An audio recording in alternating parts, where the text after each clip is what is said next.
No meio dessa crise aí, em torno desses diálogos do Daniel Vorcaro com o Flávio Bolsonaro, ele afirmou que tem aí uma campanha de tudo ou nada para enterrá-lo vivo. O Flávio deu essa declaração no sábado, durante o evento de lançamento da pré-candidatura do Guilherme Derrite ao Senado, lá em Sorocaba, no interior de São Paulo. O governador Tarcísio de Freitas não compareceu, segundo a assessoria, ele pegou um resfriado, decidiu ficar de repouso lá no Palácio dos Bandeirantes. Também durante esse evento, o Flávio afirmou ser alvo de perseguição e acusou o Lula de aparelhar a Polícia Federal. Vamos ver. Começaram as perseguições, as mobilizações, um tudo ou nada, para poder tentar enterrar vivo. Mas não vou conseguir isso, porque isso aqui é um projeto de Deus. Eu estou com mais disposição do que nunca. Eu tenho um time aqui de pessoas que vão estar com a gente de punho cerrado para defender o nosso Brasil. A gente não vai permitir que esses canalhas continuem governando o nosso país. Um governo corrupto, um governo que persegue adversários políticos, vocês acabaram de ver. Eles aparelharam até a Polícia Federal, trocaram o delegado que quebrou o sigilo do Lulinha, que recebia dinheiro do careca do INSS para tentar manipular as investigações. Tem que devolver o dinheiro roubado dos aposentados do INSS, Lula. Essa troca do delegado não tem nada a ver com isso, ele sabe. Agora, eu só não. Jornalismo também é memória, né? Então, nós somos obrigados a lembrar aqui a reunião de 22 de abril de 2020, em que o Bolsonaro disse o que ele entendia que devia ser a Polícia Federal. Lembrando que Sérgio Moro, que agora está lambendo o sapato dele de novo, caiu 2 dias depois e acusou o Bolsonaro de interferir na Polícia Federal. Até um inquérito foi aberto a respeito, né? Como é que é? O Lula aparelha a Polícia Federal? Aparelha a Polícia Federal? Bolsonaro, conta para nós como deve ser uma Polícia Federal, Bolsonaro. Conta aí, vai. Já tentei trocar gente da segurança nossa no Rio de Janeiro, oficialmente, e não consegui. Isso acabou. Eu não vou esperar fuder minha família toda, de sacanagem, ou amigos meus, porque eu não posso trocar alguém da segurança na ponta da linha que pertence à estrutura nossa. Vai trocar. Se não puder trocar, troca o chefe dele. Pode trocar o chefe dele? Troca o ministro. E ponto final. Não estamos aqui para brincadeira. Esse verbo aí, em certas circunstâncias, quer dizer prejudicar, né? Então, esse verbo que ele usou. Você sabe que eu lembrei aqui o Marcuse, no livro A Dimensão Estética, Marcuse da Escola de Frankfurt, tal, né? Que não era um prédio, hein, gente? Era uma escola de pensamento.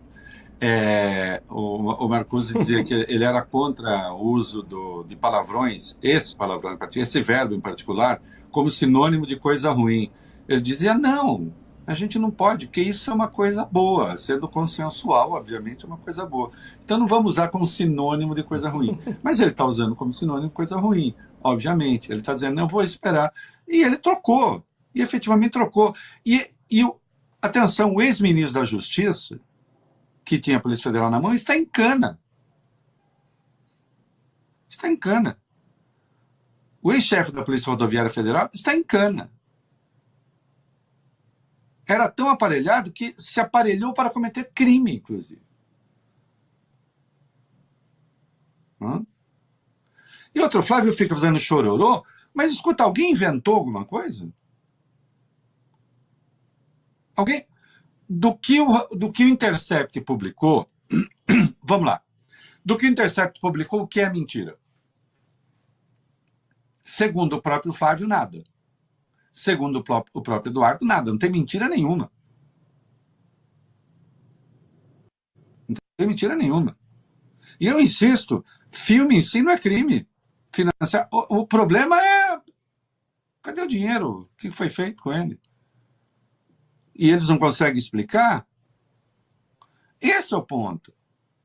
E aí, você sabe que tem um eleitor muito poderoso no Brasil, né, Rafael? No Brasil não, no mundo, mas que se preocupa com o Brasil, né? Que é Deus.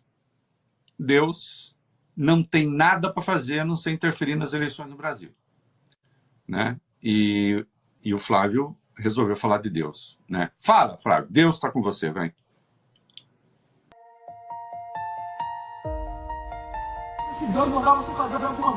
E hoje a mensagem foi sobre isso, né? Foi sobre Eliseu receber o manto de Elias. Nunca escolheu aquilo, nunca pediu nada, mas recebe o manto e é isso que eu acredito que está acontecendo. O pai passou esse manto para mim, a experiência dele, o que já aconteceu com ele. A gente absorve, aprende e faz 2 vezes melhor se possível, né? Porque quando eu estive conversando com meu pai nesse processo todo, me questionando, você sabe o que você vai enfrentar, você está disposto, você vai para cima, vão tentar, né, fazer de tudo para impedir a sua eleição. Você está preparado? Eu falei, pai, estou preparado. Esse é propósito de Deus. Nada vai tirar isso da gente. Porque é muita gente sofrendo, o Brasil está sofrendo, não é por mim, eu não tenho vaidade nenhuma de ser presidente da República, não. Eu acho que é questão de sobrevivência do país até, sabe? Eu quero fazer pelas filhas de todo mundo no Brasil a mesma coisa que eu pretendo fazer para as minhas filhas, né? Garantir um futuro melhor. Meu pai já foi acusado de tanta coisa e ele sempre estando certo, né? Lembra aquela reunião lá que ele fez reservada, que depois vazou o vídeo e ele já indignado com o que o sistema na época tentava fazer com ele, perseguindo ele.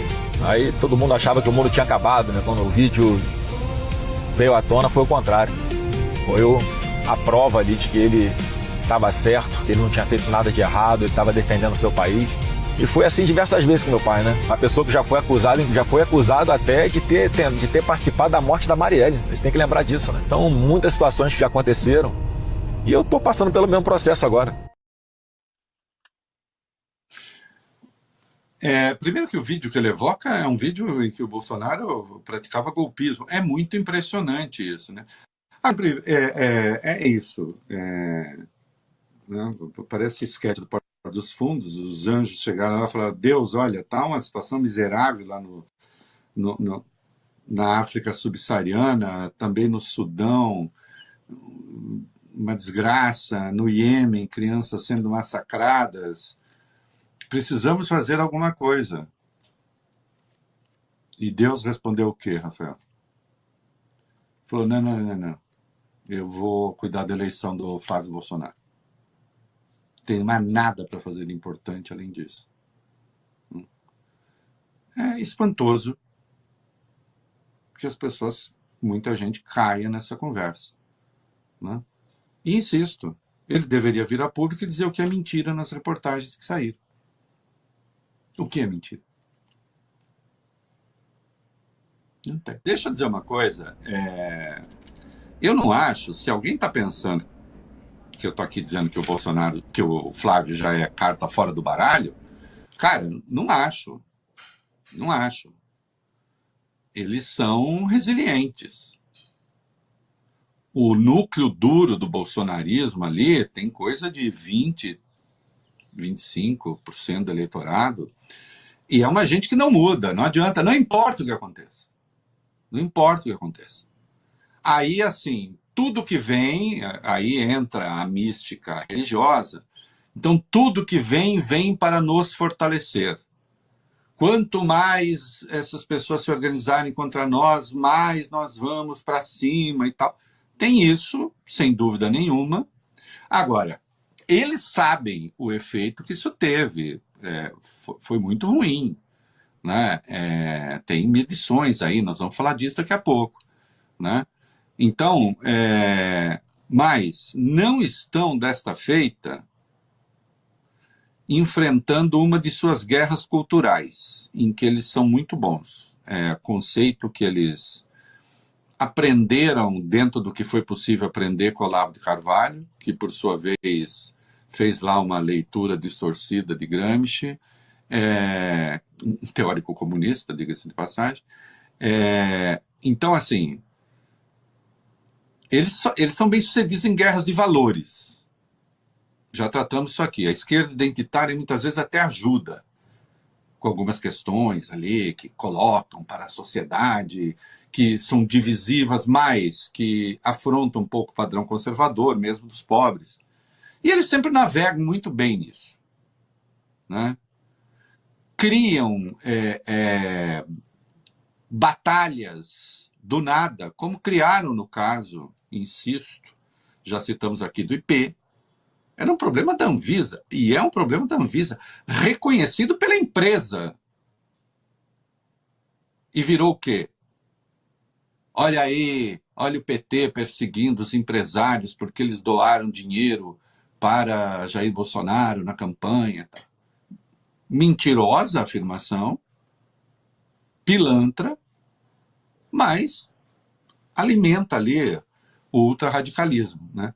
O problema é que eles não se elegem só com os radicais.